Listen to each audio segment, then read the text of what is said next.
নমস্কার, ব্রেকিং 12টায় আমি মৌপি আপনাদের সবাইকে স্বাগত জানাই। শুরুতেই যে খবরে আমরা চোখ রাখবো, গত পরশুই আমরা আপনাদের দেখিয়েছিলাম বেহালার বিবেকানন্দ মহিলা কলেজ, সেখানে বিক্ষোভে উত্তাল হয়ে ওঠে এবং ভিসি তাকে হেনস্থার অভিযোগ ওঠে এবং যাদের বিরুদ্ধে অভিযোগ যে দুই ছাত্রী পুরোভাগে ছিলেন তাদের গতকালই আমরা আইডেন্টিফাই করি। প্রকাশ্যে আসে টিএমসিপির যোগ। দেখা যায় যে ওই দুই ছাত্রী দেশবন্ধু গার্লস কলেজের একজন জিএস এবং একজন এজিএস। এই ঘটনায় দুই তৃণমূল ছাত্র পরিষদ নেত্রী তাদের বিরুদ্ধে শাস্তিমূলক ব্যবস্থা নিয়ে দল 2 বছরের জন্য দুজনকে সাসপেন্ড করলো টিএমসিপি। এ বিষয়ে বিস্তারিত জানবো। কমলিকা সেনগুপ্ত আমাদের সঙ্গে টেলিফোন লাইনে রয়েছেন। কমলিকা, কি জানা যাচ্ছে এই সম্পর্কে?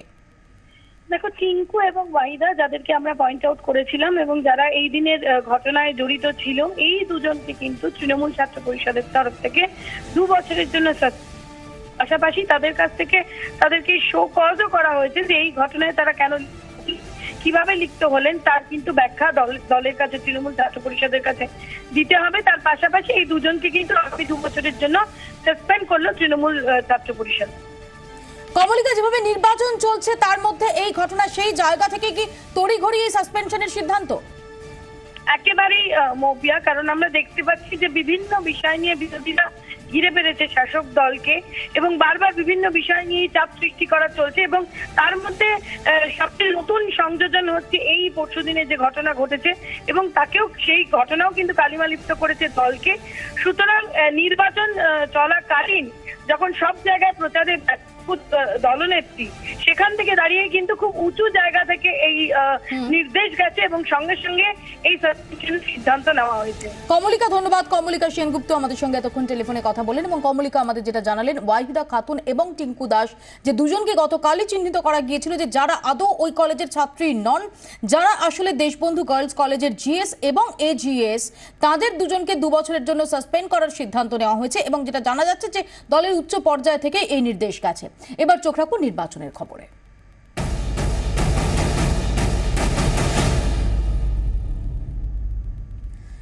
প্রথম দফার ভোটের হার 84.22%। গতকাল এই খবর জানিয়েছে নির্বাচন কমিশন। যদিও 4 এপ্রিল সন্ধ্যে 6:30টার সময় কমিশন জানিয়েছিল ভোটের হার 80.92%। অর্থাৎ কমিশনের দেওয়া দুদিন আগের হিসেবের চেয়ে দুদিন পরের হিসেবের মধ্যে 3.3% ফারাক। দুদিনে কিভাবে কেন্দ্র পিছু 3 থেকে 5% বাড়ে হার, উঠছে এই প্রশ্ন। শ্রাবন্তী সাহা আমাদের সঙ্গে টেলিফোন লাইনে রয়েছেন। শ্রাবন্তী, 6টা অবধি যে হার দেখা গেল 4 এপ্রিল, দুদিন পরের যে হার সেখানে 3%-এর বেশি একটা কোয়ান্টাম জাম্প হয়ে গেল। এটা কিভাবে সম্ভব? নির্বাচন কমিশন তার কোনো ব্যাখ্যা খুঁজে পাচ্ছে?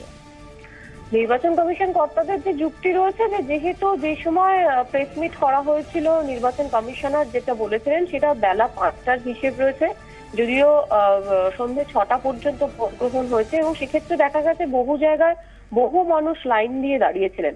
নির্বাচন কমিশনের বক্তব্য হচ্ছে যে সমস্ত জায়গায় 5টার সময় ভোটার টার্ন আউট পাওয়া গিয়েছে তা বেশ কিছুটা, 5টারও বেশ কিছুটা আগে নেওয়া হয়েছে, যার ফলে কিন্তু দুদিন পরে যখন শেষ পর্যন্ত যে রিপোর্ট তাদের হাতে এসেছে, প্রত্যেক জায়গা থেকে যে সমস্ত রিপোর্টগুলি এসেছে সেগুলো কিন্তু অনেকটাই বেড়ে গিয়েছে এবং এটা তারা অস্বাভাবিক বলতে চাইছেন না। যদিও পাল্টা যুক্তি বিশেষজ্ঞদের যে কয়েকটি বিশেষ জায়গা, যেমন পশ্চিম মেদিনীপুরের নর্থগ্রাম, দেখা যাচ্ছে যে প্রথম দিন ভোটের দিন সেখানে নির্বাচন কমিশন বলেছিল যে 80.72% ভোট পড়েছে, দুদিন পরে সেটি বেড়ে দাঁড়িয়েছে 84.78%। খুব চোখে পড়ার মতো আরেকটি বিষয় দেখা যাচ্ছে তালডাংরা, অর্থাৎ বাঁকুড়ার তালডাংরায় 80% ভোট পড়েছিল নির্বাচনের দিন, নির্বাচন কমিশন যেটা তথ্য দিয়েছিল। পরে দেখা যাচ্ছে সেটা শেষ পর্যন্ত ফাইনাল ভোটার টার্ন আউটে 86.77%। এই কয়েকটি কেন্দ্র ওয়াইজ যে পার্সেন্টেজ রয়েছে সেটা কিন্তু একটা কপালে ভাঁজ পড়ার মতো এবং সেখানে যেটা যুক্তি তুলছেন বিরোধীরা যে 1 ঘন্টার হিসেবে যদি 5টার সময় প্রচুর মানুষ দাঁড়িয়ে থাকেন, 1 ঘন্টার হিসেবে এই 6 থেকে 7% ভোট যেটা বেড়ে যাচ্ছে সেটা কিভাবে সম্ভব? এখানে আমি যদি খুব ভুল না করি যে কেন্দ্রগুলো নির্দিষ্টভাবে তুমি বললে তার মধ্যে বেশ কয়েকটি কেন্দ্র এবং এই 18টা কেন্দ্রের অধিকাংশ কেন্দ্র সেখানে কিন্তু সময়সীমা ছিল 4টে অবধি, যেহেতু এগুলো মাওবাদী অধ্যুষিত এলাকা। সেখানে তারপরে যদি লাইন থেকেও থাকে সেখানে কি পার্সেন্টেজে এতটা জাম্প হতে পারে, কি বলছেন বিশেষজ্ঞরা?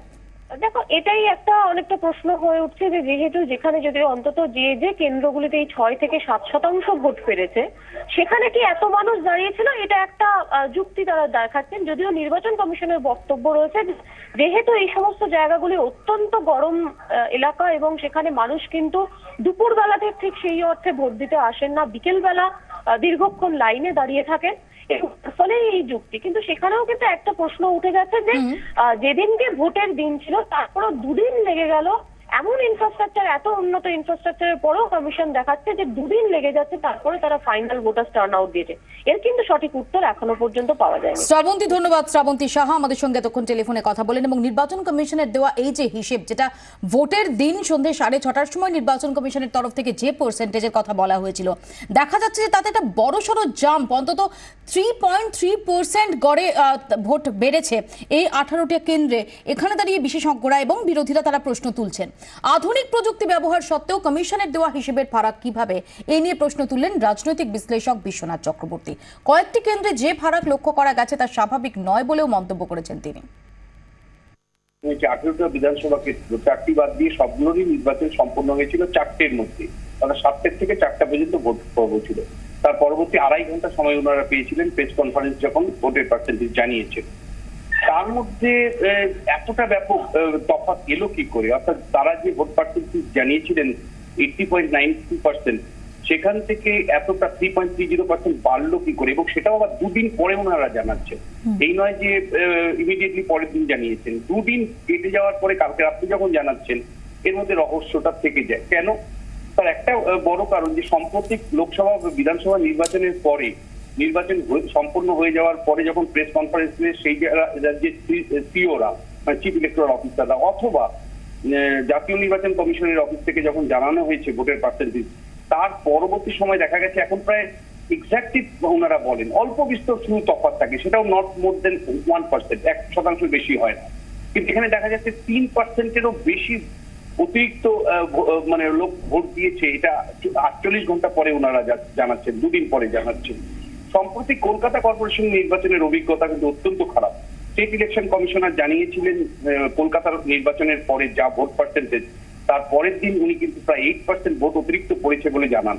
এবং সেটা অনুসন্ধান করতে গিয়ে এবং বিরোধীরাও যে অভিযোগটা করেছিল তার মধ্যে কিছুটা সারবত্তাও ছিল যে ভোটের শেষ লগ্নে অর্থাৎ শেষ পর্বে কিন্তু অনেক সময় শাসক দলের বাধ্য করেছে অতিরিক্ত ভোট, যেটাকে আমরা ভুতুরে ভোটার বলছি, এই ভুতুরে ভোটারদেরকে ঢোকাতে।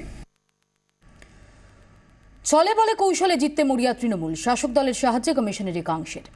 নির্বাচন কমিশনের কাছে রিজিয়নাল নির্বাচন কমিশন নিয়োগের দাবি জানাবে সিপিএম। 24 ঘন্টাকে প্রতিক্রিয়া জানালেন মোহাম্মদ সেলিম। বলেছিলাম প্রথম দফায় তৃণমূলের দফা রাখা হবে, এখন ছলে বলে কৌশলে তৃণমূল টিকে থাকতে চেষ্টা করছে মানুষের ইচ্ছার বিরুদ্ধে। পুরো নির্বাচনে আমরা দেখেছিলাম কিভাবে সংখ্যা বাড়ানো হয়েছিল, যেখানে 100%-এর বেশি ভোট হয়েছিল। আমরা প্রত্যেকটা বুথে হিসেব নেবো এবং প্রত্যেক মানুষ হিসেব চাইছে তৃণমূলের দুর্নীতি। আর সেন্ট্রাল ইলেকশন কমিশনকে আমরা বলবো 48 ঘন্টা কি বুথে এসে ভোট দিয়ে গেল, 4% ভোট বাড়বে কি করে? ওদের হিসেব এত কম্পিউটার, এত নেটওয়ার্ক, এত 2 ঘন্টার মধ্যে সব জানাজানি হয়ে যাচ্ছে। কম্পিউটারের যুগে যোগফল করতে পারেন না, আজ 48 ঘন্টা বাড়াতে হয়। কেন্দ্রীয় নির্বাচন কমিশনকে সাংবিধানিক ক্ষমতা বলে এখানে আঞ্চলিক একজন রিজিয়নাল ইলেকশন কমিশনার করতে হবে বা নিয়োগ করতে হবে। সিও অফিসে তৃণমূলের যারা দালাল আছে তাদেরকে চিহ্নিত করতে হবে এবং তলায় আরো এআরও অফিসেও তৃণমূলের চিট ফান্ডের টাকায়, উপরে ঘুষের টাকায় কিছু লোক যারা তুলে বলেছিল তারা এই দুর্নীতির অপশাসন রাখতে চাইছে। মানুষ এটা কিছুতেই মেনে নেবে না। 2 দিন পর প্রথম দফায় যে ভোটের হার এসেছে তা চিন্তা বাড়িয়ে দেবে শাসক দলেরই, মন্তব্য কংগ্রেস নেতা অধীর রঞ্জন চৌধুরীর। গোনার জন্য বা জানার জন্য, বোঝার জন্য কোথাও কি কোনো ত্রুটি হচ্ছে? কারণ বলছে কিন্তু এটা নির্বাচন কমিশন, নির্বাচন কমিশন মানে একটা অথরিটি, অথরিটির কথা অথরিটেটিভ হবে। অর্থাৎ অথরিটি যখন কোনো কথা বলবে তার একটা মান্যতা থাকবে। কিন্তু এইভাবে ভেসিলেটিং কেন করছে এটা কিন্তু আমার কাছে স্পষ্ট নয়। কিন্তু তবু আমি বলবো যদি 84% ভোট সত্যি হয় তাহলে তৃণমূল যা চিন্তা করছিল তার চিন্তা কিন্তু আরো বাড়িয়ে দিতে হবে, চিন্তাটা দুশ্চিন্তায় রূপান্তরিত হবে। ভোট দিন, নিজেদের গণতান্ত্রিক অধিকার প্রয়োগ করুন, এই আবেদন নিয়ে প্রচারে বিধাননগর কেন্দ্রের কংগ্রেস প্রার্থী অরুণাভ ঘোষ। আজ সকালে বিধাননগরের ভেরি অঞ্চল শ্রীনাথপল্লীতে যান জোট প্রার্থী। সঙ্গে ছিলেন সিপিএম নেত্রী রমলা চক্রবর্তী। মানুষের এখানে কেউ ভোট দিতে পারেনি, তাই জন্য বলেছি যে ভোটটা দিন, ইউ মাস্ট ভোট। এখানে ভোট হয়নি, এই এন্টার এরিয়ায় ভোট হয়নি, মানুষ ভোট দিতে পারেনি। এখন আমাকে দিলেই যে গণতন্ত্র রক্ষা হবে তা তো না, সবাইকে ভোটটা দিন। ভোট দিলে কি আপনি মনে করছেন আপনার সমর্থনে ভোট পড়বে? আমি সেটা ভাবছি না, কারণ আমার রাজনীতিটা আমার পেশা নয়, পেট চলে না। অনেকে রাজনীতি না করলে, আমার প্রতিপক্ষ অনেকে আছে, টোটাল রাজনীতি আমি করি না, যেটুকু পারি সেটুকু করি। লোকে ভোট দিক, এইটাই চাই। বারে বারে সুভাষ চক্রবর্তীকে নিয়ে অনেকবার নিয়ে বিতর্ক তৈরি হয়েছে, কারণ তিনি বলেছিলেন যে এই ভয়ানক দুরাচার, এই স্বৈরাচারী শক্তিকে একে প্রতিহত করতে হলে পরে ইস্যু টু ইস্যু কংগ্রেসের সাথে আমাদের আলোচনা করে তাদের সাথে আমাদের যাওয়ার প্রয়োজনীয়তা আছে, অনেক আগে। এবং আজকের এই অরুণাভ ঘোষের সাথে সুভাষদার খুবই ভালো সম্পর্ক ছিল। আবার 96 সালে এই অরুণাভ ঘোষই সুভাষদার এগেনস্টে দাঁড়িয়েছিলেন। তখন আমরা বলেছি যে অরুণাভ ঘোষ কংগ্রেসকে পরাস্ত করো। আজকে সময়ের দাবিতে দাঁড়িয়ে আমরা যেখানে বলছি যে অরুণাভ ঘোষকে হাত চিহ্নে ভোট দিয়ে জয়যুক্ত করাও, এটা হচ্ছে সময়ের দাবি। আর সুভাষদা এই সময়টাকে সবচেয়ে বেশি বুঝতেন। সকাল সকাল প্রচার সারলেন বাম প্রার্থী অঞ্জন বেরাও। দলীয় কর্মী সমর্থকদের নিয়ে পায়ে হেঁটে প্রচার সারেন বালির সিপিএম প্রার্থী। কথা বলেন স্থানীয় বাসিন্দাদের সঙ্গে, মন দিয়ে শুনলেন তাদের দাবি দেওয়া।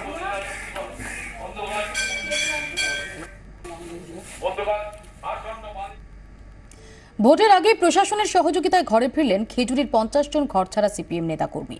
2011 সরকার বদলের পর থেকেই ঘরছাড়া ছিলেন বারাতলা কামারদা এলাকার এই বাসিন্দারা। এদিন ফের খোলা হয় সিপিএমের বারাতলা পার্টি অফিস। সেখানে একটি কর্মী সভা করে সিপিএম। ছিলেন বাম প্রার্থী অসীম মণ্ডল, জেলা সিপিএম নেতা হিমাংশু দাস এবং সিপিএমের জোনাল সম্পাদক প্রজাপতি দাস। খেজুরিতে সীমাহীন সন্ত্রাস, খুন, জখম, ধর্ষণ এই বিগত 7-8 বছর ধরে যা চলে আসছে, তাদের যে সমস্ত অপরাধীরা, গুন্ডারা যারা মানুষের ঘর বাড়ি লুটপাট করেছে, জরিমানা করেছে, তাদের দৌরত্ব এখনো গ্রামে গঞ্জে আছে। তারা অনেকে আসামি আছে, বহু মামলার আসামি আছে, কিন্তু কি কারণে জানি না খেজুরির প্রশাসন তাদের জামিন না থাকা সত্ত্বেও তাদেরকে কিন্তু অ্যারেস্ট করছে না।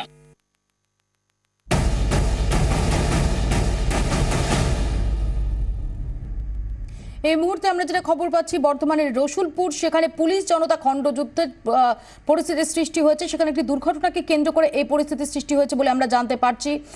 এবং কাঁদানে গ্যাসের শেল ফাটানো হয়েছে পুলিশের তরফ থেকে, এটাও আমরা জানতে পারছি। একটি দুর্ঘটনাকে কেন্দ্র করে পরিস্থিতি উত্তপ্ত হয়ে ওঠে এবং যেখানে পুলিশ জনতা কার্যত খণ্ডযুদ্ধের পরিস্থিতির সৃষ্টি হয়। দুর্ঘটনায় এক ছাত্রীর মৃত্যুকে কেন্দ্র করে উত্তপ্ত পরিস্থিতির সৃষ্টি হয়েছে বর্ধমানের রসুলপুরে। সেখানে পুলিশ জনতা খণ্ডযুদ্ধের সূত্রপাত হয়েছে। পুলিশকে লক্ষ্য করে ইট ছড়ে এলাকার মানুষ এবং এরপরই পুলিশ জনতা কার্যত, আপনারা দেখতে পাচ্ছেন সেই ছবি 24 ঘন্টার পর্দা এক্সক্লুসিভলি।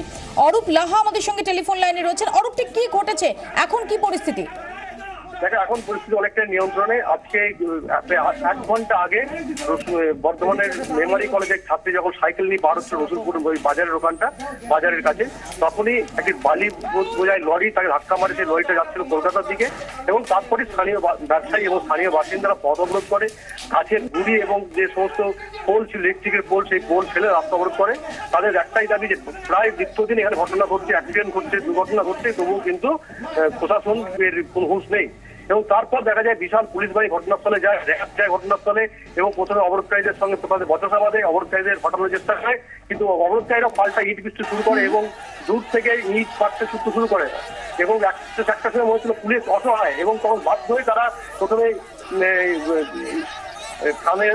এবং তারপর অবরোধকারী হঠাৎ ব্যাপক লাঠিচার্জ করে। অরূপ, ধন্যবাদ। অরূপ লাহা আমাদের সঙ্গে এতক্ষণ টেলিফোনে কথা বললেন। যথেষ্ট উত্তপ্ত পরিস্থিতি আমরা দেখতে পাচ্ছি। আমরা আবারও এই ছবি আপনাদের দেখাবো এবং এই সংক্রান্ত বিস্তারিত খবর আপনাদের জানাতে থাকবো।